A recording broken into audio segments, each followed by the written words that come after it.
Hello everyone. Sorry I haven't done a micro video for a while. We're on to market failure now, and this first video is really just it's an introduction, really. Types of market failure.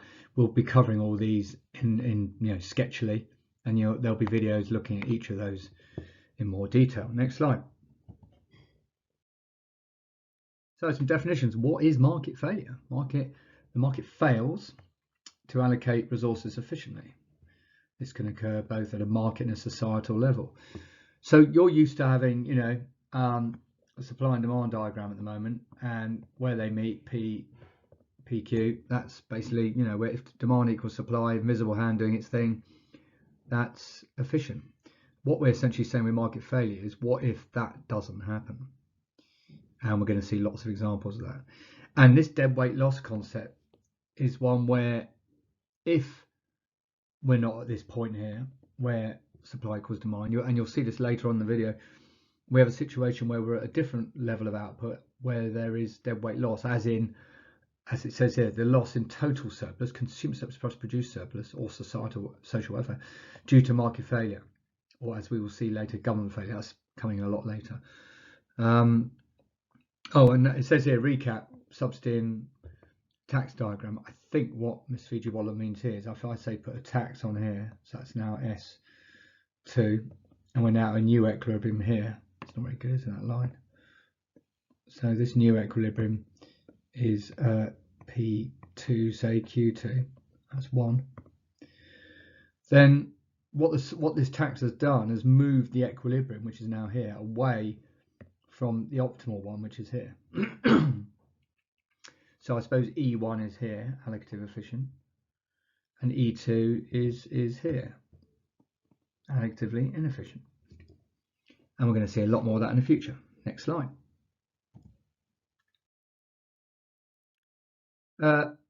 These are the sort of different types of market failure. Externalities, where you have a third-party cost or benefit not taken account by the free market. I'm not going to say much more, you'll see later, but essentially any factory that emits pollution, that pollution it's affecting the third party being someone that isn't them. The first party is them, the second party is people who buy the goods, say they're making cars, and the third party are people nothing to do with that transaction, who breathe in the smoke and get bad lungs and whatever, and that's the third party cost.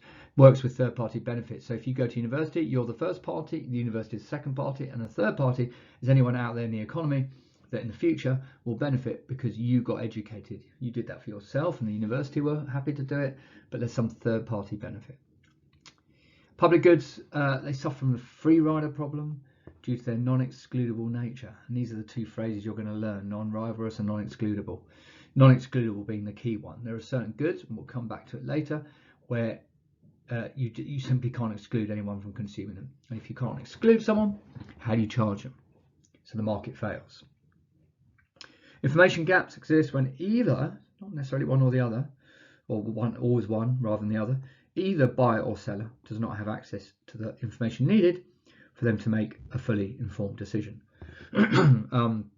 One classic example for me is when somebody is selling a second-hand car and the person comes along to buy it, and the seller of the car knows there's a bit of rust under the bonnet or whatever, or in the jacking point or the engine support, and it's very difficult to see it, and the person buying it doesn't know. And okay, the seller is probably being a bit naughty, being a bit economical with the truth, but you've got a mismatch of information there. Information gaps. Signals, incentives, you'll see what that means when we get onto the topic. I'm not going to spoil it now. Next slide. Right, allocative efficiency, which you've probably covered elsewhere, but still, when scarce resources are allocated optimally, this occurs when the value that consumers place on a product equals the cost of production. So the value that consumers place on a product is essentially represented by demand, and the cost is essentially represented by supply.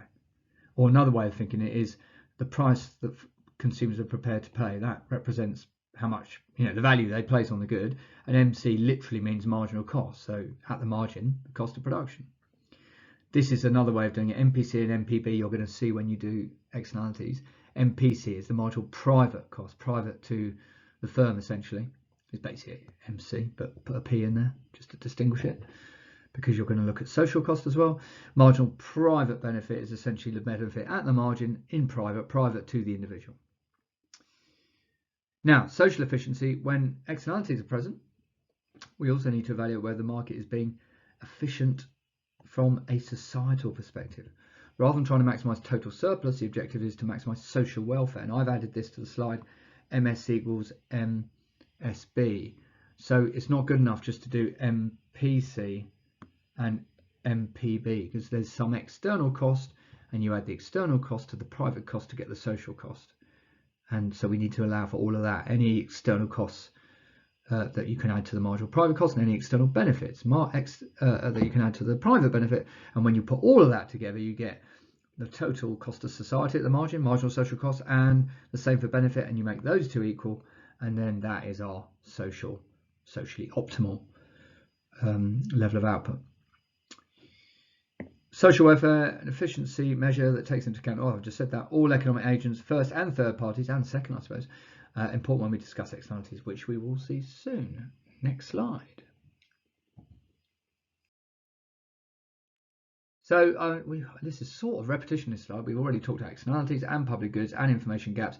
This monopoly power one is a bit different. Free markets will usually not be adequately efficient if a monopoly is the sole seller stroke large. This 25% thing is, you'll see when you do theme 3, there's an official definition of monopoly where a firm has so much power they have over 25% market share. And some countries they use a 40% figure, but theoretically monopoly is one firm with 100% market share. Anyway, you can imagine the market probably fails. I won't draw the diagram now because it's a very important theme 3 diagram. I don't want to spoil it, but you'll see very closely, and especially having done externalities, you'll see how the equilibrium in a monopoly market situation is not the allocatively efficient one where supply equals demand. The rest of that you can pause and read, but we've basically done it. I suppose it might just be worth, before I move on, this asymmetric information. I didn't mention that on the previous slide, but all of this we did mention. But asymmetric information, if something is not symmetric, then it's different. So asymmetric information as well as a difference in the information of two groups, in this case consumer and producer. So my example with the second-hand car is the seller of the good, second-hand car and producer. The seller of the good has more information than the buyer of the good, so it's asymmetric. It's not the same. Otherwise, the rest of that you can read, and it's stuff we've already talked about. Next slide. This is an interesting slide, partial versus complete market failure. So partial market failure is sort of what we've been talking about so far. So the good is provided, but it's just not efficient. So as it says there, suboptimal allocation of resources. So the market produces too little or too much. So electric cars, you could argue there's not enough. Tobacco and alcohol, too much. But the market exists, so it's a partial market failure. But this one down here, complete market failure or missing markets. There are some markets out there that just do not exist and no goods are produced. So complete market failure or missing market. You could argue that sometimes there's a missing market just because it just was not worthwhile for any producer to produce it given the consumer's demand for a product. I remember the Sinclair C5, look it up on Google if you want. Sinclair C5 is something that looked brilliant, but nobody really wanted to buy it at the price, i.e. which reflected the cost of making it. So it was a missing market, it didn't happen. Pure public good, we've sort of said this already. Your free rider problem. There's your first set of examples: street lights, defence, police force. I always think defence is the best example. In Britain we have a nuclear deterrent, and some people don't like the fact that we have a nuclear deterrent, but if you live in the UK, you're a citizen of the UK, you are defended by our nuclear deterrent. So, unless you move, you're non-excludable, hence that phrase. Really important phrase, non-excludable there. Really important. You cannot exclude yourself from being defended by the EU because it's sort of not tangible, is it? Problem is, of course, is you can't charge anyone, especially someone who's very anti-nuclear weapons. You can't say, right, that'll be £100 a year to be defended. And they say, well, I didn't even want it in the first place. I mean, how would it work with street lights? Would you have like below each street light a little meter and you put 10p in? That's never going to work. So for these goods, you have to, if you don't provide them centrally by government, hence public, that's not, by the way, why they're called public goods, but it's a bit confusing. The public sector does happen to provide public goods. That's not why they're called public goods, but it's the only way to make them provided. Otherwise, there's no market. it's essentially you'd have complete market failure, really, to be honest. Hence the link to that part of the slide. Next slide. Yeah, I sort of said this already. Additive efficiency is where you're trying to maximize total surplus consumer and producer, which of course does happen, as you'll see in a minute with the diagram, where demand equals supply. Social efficiency is more concerned with maximizing social welfare, so total surplus plus any third parties. You're going to see when you do externalities that we have a situation where, you know, demand equals supply. That's essentially this one. But when we have externalities, suddenly this doesn't quite work as well, because what happens is this becomes marginal private benefit, this becomes marginal private cost, but unfortunately we have some external costs, so we have marginal social cost, which is marginal private cost plus the external cost, so we end up, well, we still end up here, that's the equilibrium, same as before. But unfortunately it would be better, a more efficient equilibrium to allow for third parties. It would be better to be here, Q star. So the socially efficient equilibrium is here, assuming there's no external benefit. So that's marginal social benefit. Remember I said earlier, the social benefit is where marginal social benefit equals marginal social cost.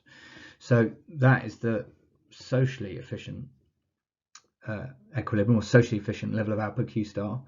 But the allocatively efficient one, assuming there's no third-party effects, is just where supply equals demand. Slightly confusing that, but you've just got to be a bit careful. Okay. This topic is market failure, so that you're going to assume there's some sort of third-party effect, and therefore, you know, this diagram is the key one. We're going to come back to this when we do externalities. Next slide. Adam-Smith's invisible hand you've heard of before. Here we are. The claim is you just don't need governments. In other words, every market can be competitive, because in a competitive market producing private goods, the selfish pursuit of profit leads to all markets being fully allocatively efficient. That's, in other words, you've got supply and demand, and all markets are supply and demand, and all markets clear to be at P1, Q1, and that's it. That's their argument. But the assumption is, as it says here, the following do not exist, the following being these here, or market would have failed. So that's the assumption. So the assumption with Adam Smith's invisible hand is we don't have any information gaps, we don't have any externalities, public goods is not a thing, and we don't have monopolies. Of course, in the real world, none of that is true, which is why we have government who step in to try and correct some of these market failures. Next slide. Oh, and here we are. So I think what Miss Fujiwara probably did here is a demand curve like this, a supply curve like this. Here's our equilibrium P1. Q1, and that's Q and P, and she probably said, right, this is revision, isn't it? There's consumer surplus, there's producer surplus. Ooh. So, you know, this is all great, this is all great as well, and when we're at this point here, we're maximizing both those things, and once you deviate from that, you know, we produce, oh, hang on a sec, sorry about that. I've just, well, for you it's like 5 seconds ago, but it was about 10 minutes for me. I think I was talking about this diagram and how the allocative efficient point is obviously where demand equals supply, and any deviation from there means we don't have the same level of consumer and producer surplus. I mean, I could just draw a line here and say sort of Q2 or something, and say, well, look, this bit here, we don't have anymore. That bit there. So there's less surplus, either consumer or producer, really, because the price is higher. I don't want to complicate this too much, because when you do theme 3, you add lines to this and you'll see why the price is high or what have you. You're going to see when we do market failure, as in externalities shortly, why the Q might go down to Q2. I touched on it earlier, so I'll leave it there for the time being. But essentially, supply equals demand, you get full consumer surplus, full producer surplus, and any deviation means one of those or both of those triangles get smaller. And this is what we're getting towards, this idea of a deadweight loss. You're going to see DWL quite a lot. Next slide. Okay, I think this is almost like a starter for the next topic. Is the externality positive, negative, production, consumption? And there were a whole, I don't know whether you had time to go through all these. So the first one says confectionery firms over processing foods to include sugar instead of fibre. Well, firms over processing foods, that's them producing them, isn't it? And more sugar implies not very good for you, negative, I would have thought. So that's probably what that one is. Number 2, increased use of antibiotics leading to antibiotic resistance. Well, use implies consumption to me, and antibiotic resistance, isn't that a bad thing? So that's negative. You can see, can't you? We've got 4 options. It's positive externality in consumption, negative externality in consumption, positive externality in production, negative externality in production. That's what we're dealing with here. Number 3, a company providing first aid class for employees to increase workplace safety. Well, that's a good thing, isn't it? Positive. Now, in terms of whether it's production or consumption, is this? I think it's probably production in the sense that whatever this company is doing, could be making cars, is producing something, and it just happens to provide this on the side for its employees. It's not customers consuming whatever they make. So I think it's that way around. Next, an inhabitant playing very loud music in a densely populated apartment block. Well, the person in question is consuming music, and it's negative for people around them. That's fairly straightforward, I think. Japanese transnational company sharing advanced technology with a UK plant. Well, whatever this transnational is, it's making something, so that's production, and it's positive for other third parties, i.e. the UK in this case.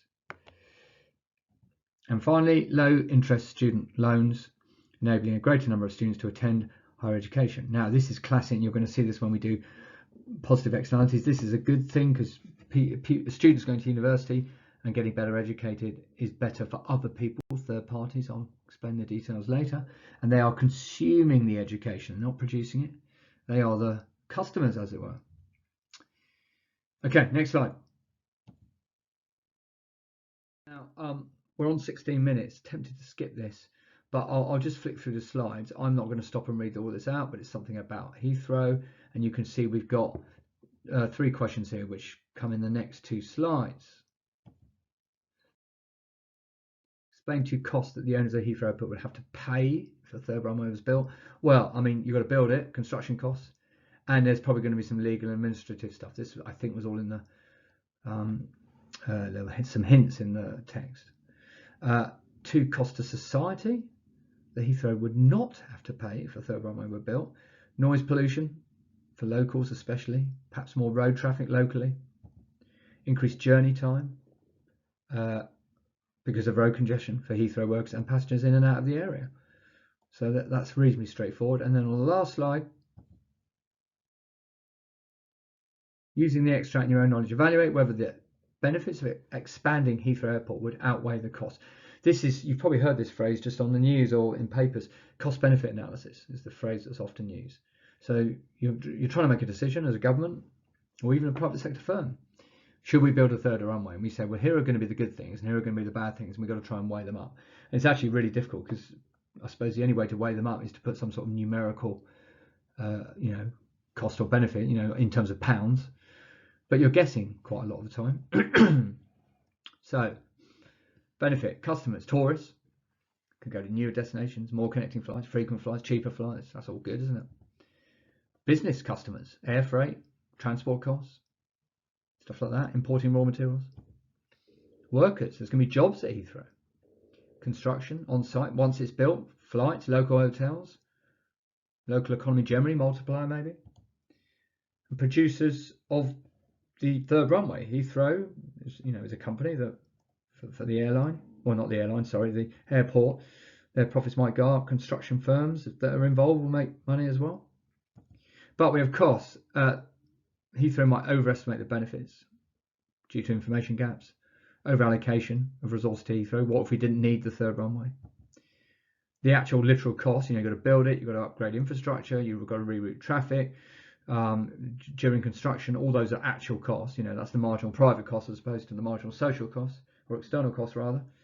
You add the marginal external cost to the marginal private cost to get the marginal social cost. You're going to see that when we do externalities.